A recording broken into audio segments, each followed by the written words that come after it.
taking the time to join us today. I am basically just going to introduce John and Jerry, and they're going to kind of take over and lead this conversation on backing up your data. So you guys can fight about who's speaking first. Well, right now you are. No, now you are. Well, we can go ahead and get started.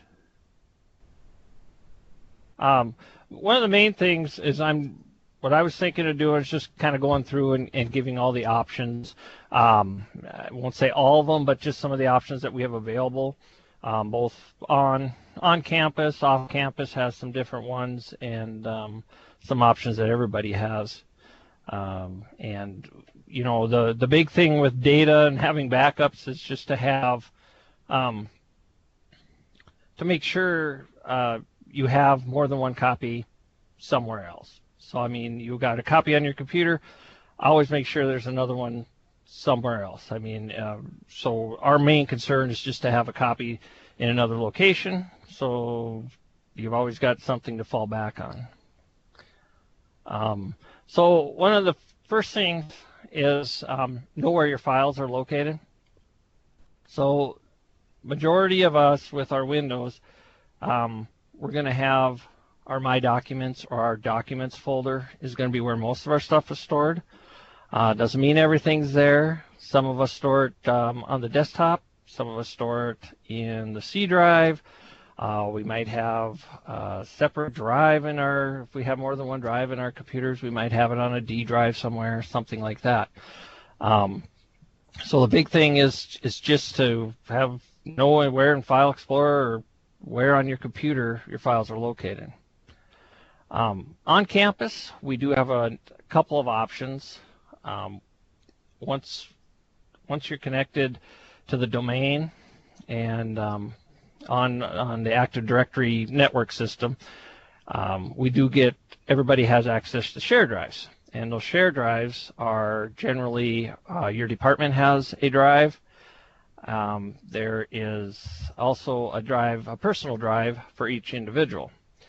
And right now, those are both locations that do get backed up every night, and I'm not sure what the retaining time on that is, and I don't know if Jerry has an idea or not, but the idea is that you're supposed to be able to go back and pull from there if you do need to get something off of that. So there's a certain amount of time that those files are available.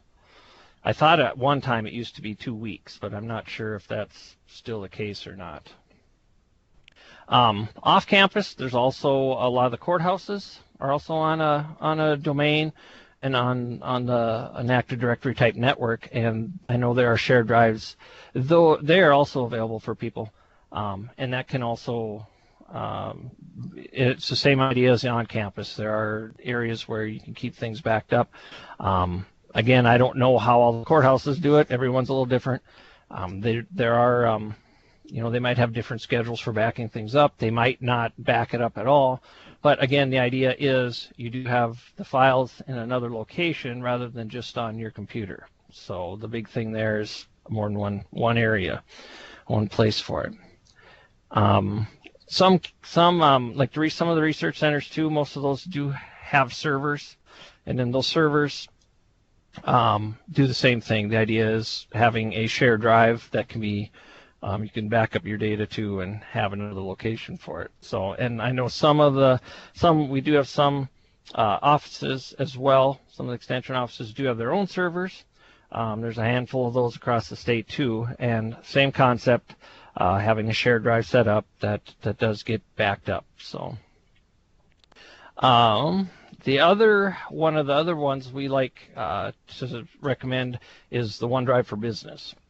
Now, we're kind of holding off on that right now, and it was kind of alluded in the description for today's coffee break time, but we're kind of waiting on what's going to happen with our transition over to the NDUS mail and OneDrive and those type of those type of things, because right now we don't know exactly what will transfer, what won't transfer.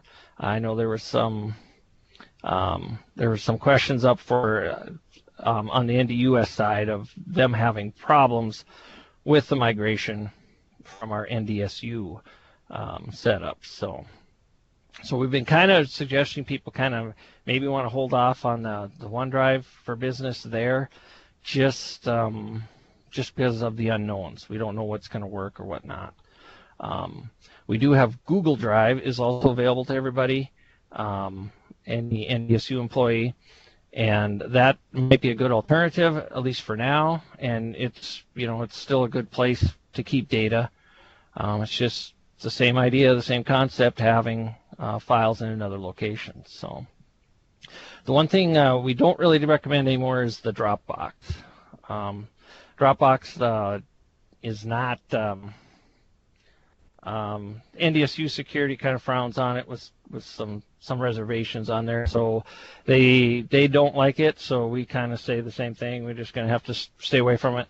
Doesn't mean you can't use it personally on your own computers at home and things like that, but you're not supposed to use it on our work computers and have work files on it. So the other thing would be, which we recommend quite a bit too, is an external hard drive. The idea with that is it could be a USB one that plugs in. And the idea is that's something that could actually be taken with you. You could take that off-site if there was ever an issue there, and that would also, you'd have to have a major catastrophe in your building, or the whole thing goes up in flames. I don't know, but we've done that with some of our servers in the past. It's just basically an off-site copy of the files. So, but with the external hard drive, that stuff, they're pretty reasonable, pretty inexpensive. You're usually looking at $100 or less, and having plenty of space. And I know in the past we've also had like one office share the drives if needed.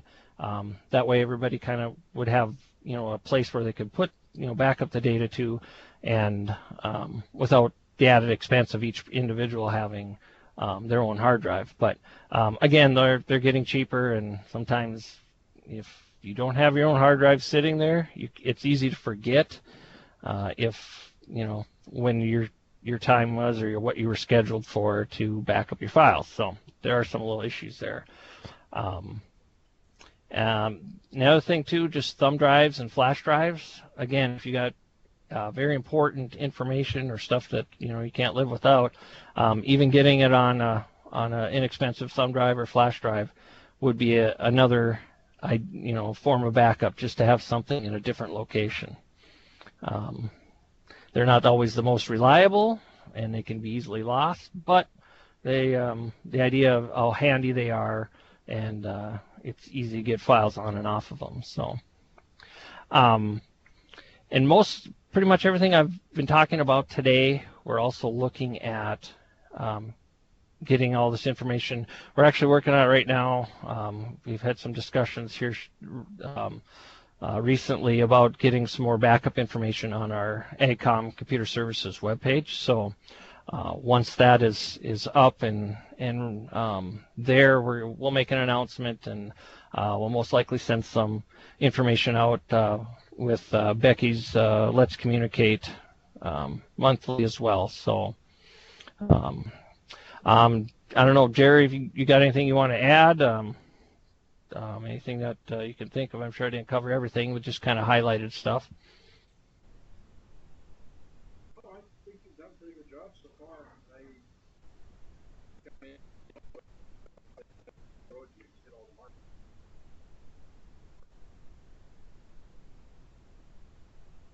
Okay, well, are there any? I was going to just suggest that could maybe a couple people be willing to share what are some of the practices that you use in your own offices now?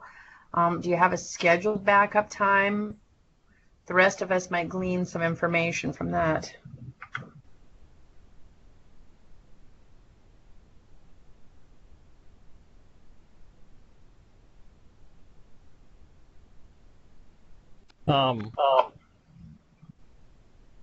Yeah, no, yeah, well, they couldn't hear you, I guess, Jerry. I saw Michelle saying she couldn't hear me. Yep, there's a couple of them on there.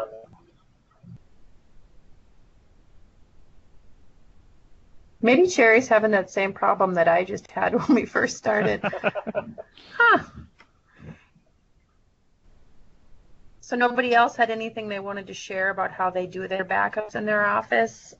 Some are scheduled backups with an external drive, some manually. Guess we aren't hearing from Jerry. Well, John, it's a good thing you were willing to speak. Well, he's trying because I can hear him. I had to actually leave the meeting and come back in, and then it worked. I don't know why. Yeah, so they are picky sometimes, especially if you don't start it just right and how it likes it. So I see in the chat box that Lisa says she's scheduled backup with an external drive. Anybody else familiar with that? Does AgCom have a recommendation for the kind of external drive we should be looking at? There's so many different kinds. So really, you're kind of just looking at what's available. I mean, we do have a handful that we recommend just because of the warranty, speed, capacity, some of those things.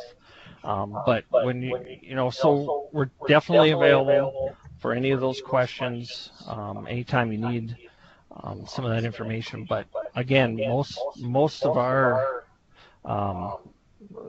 as far as the things with the external drives is just to make sure you've got a decent one, and decent one means big enough to handle your data. So, and most of them are going to be the 2 terabyte, so the 2 TB, and those are going to be more than likely plenty big for anybody's hard drives right now.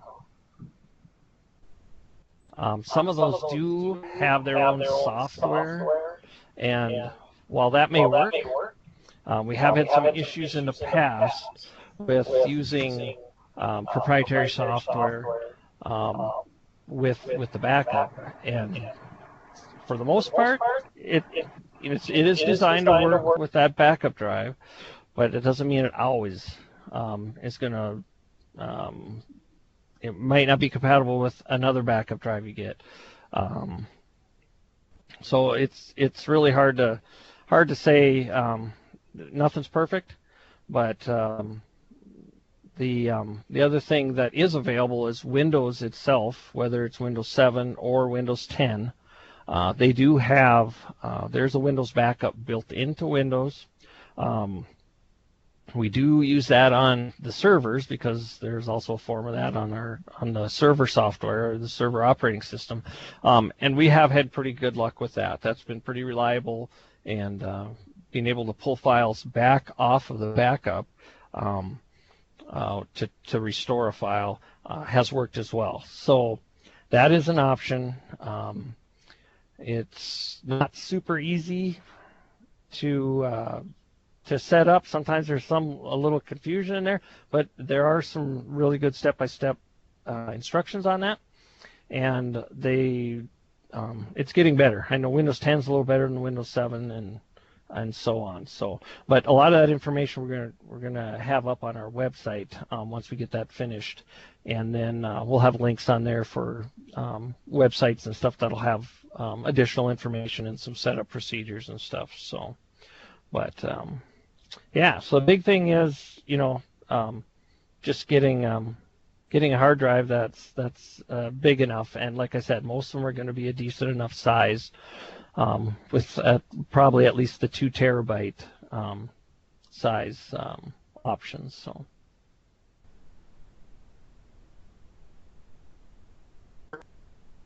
John, do you know if those external backup drives are something that people can cost share?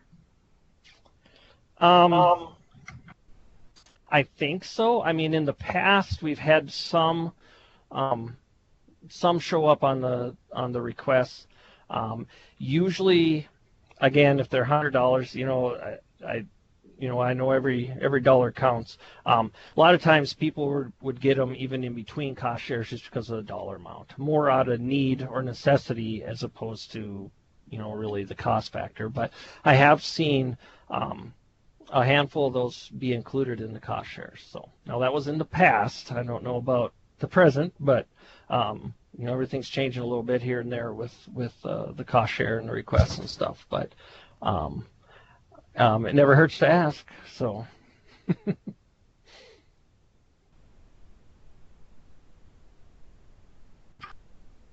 Jerry, did you want to try to speak again, or did you have nothing you needed to add?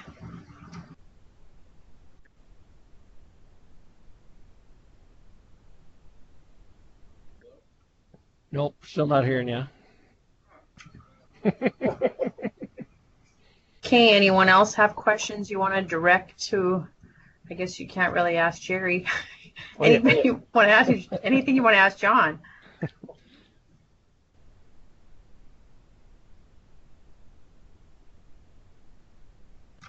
John and Jerry, I do have a question, and it is not related to backups, and then I'm hoping that'll take us down a different path where people can ask any question they might have. At the very beginning of our little conversation box over to the left, the first thing is, if you notice, Carrie wrote on there, she added a photo on Friday, and I know that she did because I can see it when I use Outlook. Okay. Why would it not show her photo in here in Skype? Because I know that's happened to other people, and so you know why?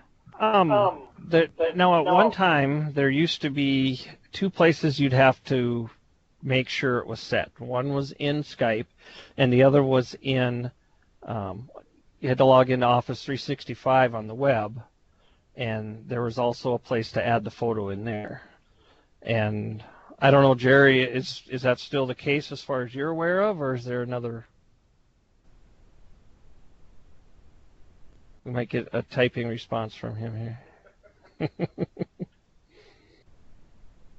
He's a fast typer, though, so.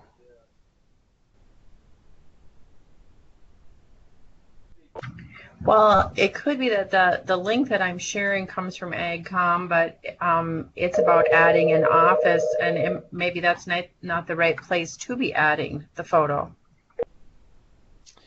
Is that are you talking like the Office 365 one? Yeah, if you could see, if you look in the chat box where the link is, it says, yeah, I believe that's the Office 365 instructions.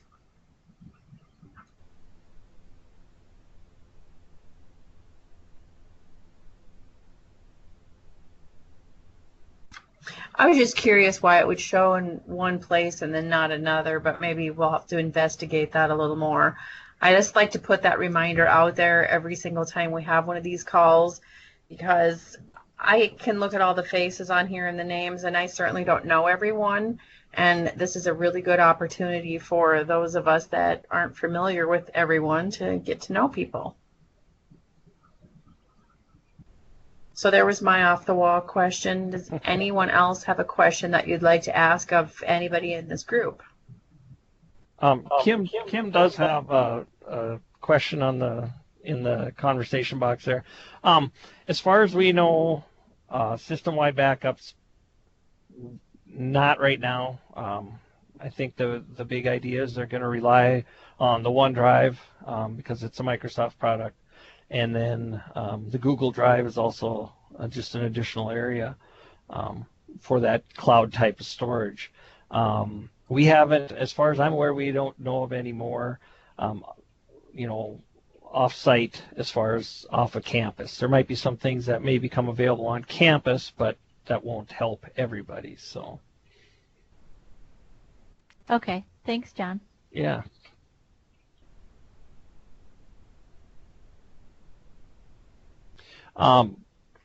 Joe's got a question too.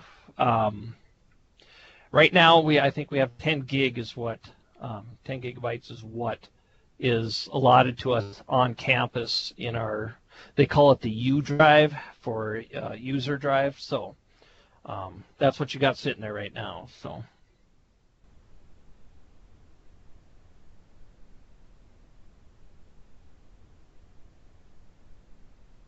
And Jerry typed in there about the photos as well.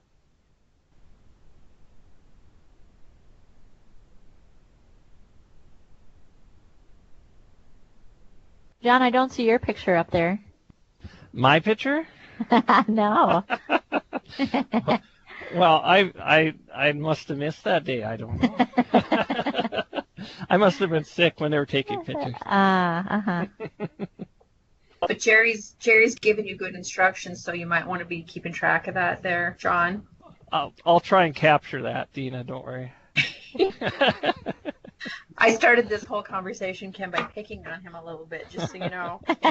Okay, yeah, I'm sorry I missed the beginning. Carrie, because she really did add a picture, and I wasn't trying to call people out. I was just trying to draw attention to the fact that I think most of us appreciate seeing who everyone is. It's nice to get to know people. There's a lot of new faces, and so I want them to feel welcome. Right. Anyone else have anything they'd like to add, share? It doesn't have to be your own kind of story. You can be telling us something good that's going on in another county, people using technology or doing things innovatively.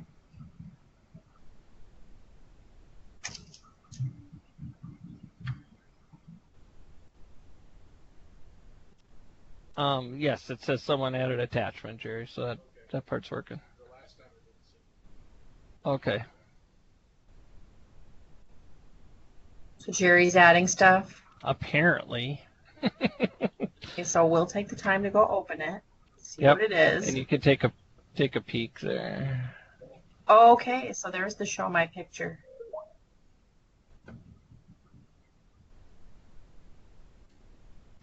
Now, John could be doing this and actually say show my desktop, and then everybody could follow along as you added yours.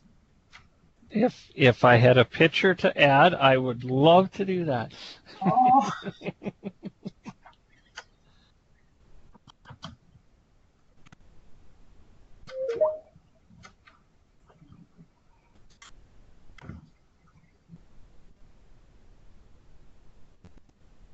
Okay, I'm not hearing anything else, so we're not going to belabor this. If we've covered everything that we want to cover for this month, thank you all again for joining us, and I guess we'll conclude this and we'll get back to work. Thanks, and have a great rest of your day.